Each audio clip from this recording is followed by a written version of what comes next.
pressure that you push on your pencil. And so right now we're going to practice creating that pressure to create whatever value you want. So what I'm going to do first is I'm going to draw a rectangle, like so.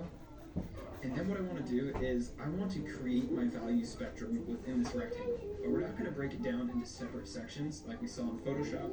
We just want to do one gradual gradient from our darkest color all the way up to white.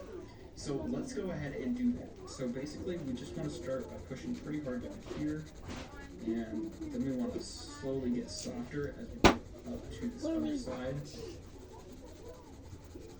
And you really have to be paying attention to about where you are on your rectangle.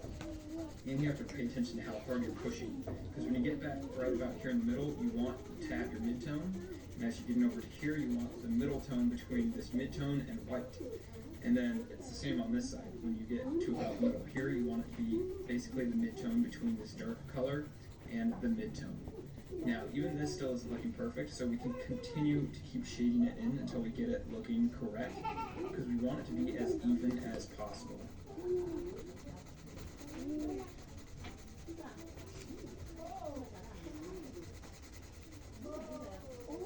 Even down here needs to be a lot darker, so I'm going to push harder now. Baba, inilagan nilikuwa nakala nayo.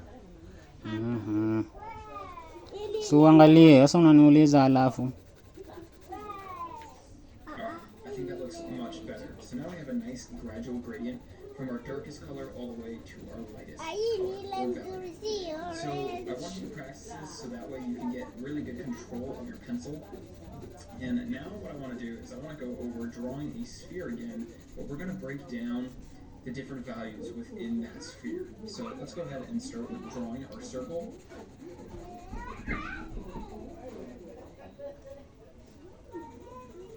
So there's our circle. Now let's have the light source coming from over here.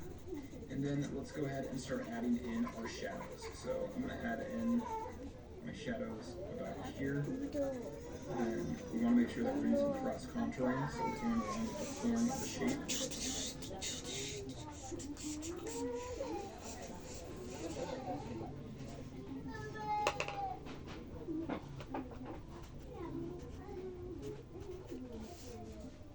Right, perfect. Now let's go ahead and add in our core shadow on top of that midtone. Baba, hindi yun nachora. Core shadow there. Uchari!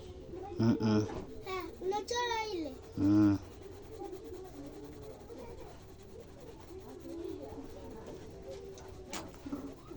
Baba, hujui kuchora hizo. Toka maneno ya kandia. Right there on the edge. If you don't remember, bounce light is just the light that's being bounced off of the surface that your bowl is sitting on. So now let's go ahead and add in a contouring around this just so we can see your bowl a little bit better. Above my hand. That's alright. And then we can go ahead and add in our cast shadows. Our cast shadows are going to be right there. We'll go ahead and fill that in. Just like so. Right, perfect. Now let's have a look at this and figure out what type of values we have going Above on my here. hand. So first off, we have our You highlight. see? And in this case, I our see highlight hand. is our I white. even And in Aha, other cases, usifanye your hivyo. highlight might be a little Sino bit darker. alam ko langu? Your highlight is Simi na always nini. the brightest value on the spectrum. Next, we have our midtone. So this midtone right here is basically this midtone right here in the middle. But as it fades from the midtone to the white, we get some of these other values in here that are between these two values. Then our next value is going to be our core shadow, which generally is the darkest value or close to the darkest value. In every case, your shadows are not going to be completely black. Sometimes they're a really light gray. And then once we get to that core shadow, next is the bounce light. The bounce light is sort of a mid-tone gray, but it's a little bit darker, and so we want to come a little bit more to this side, so our mid-tone gray is somewhere in there.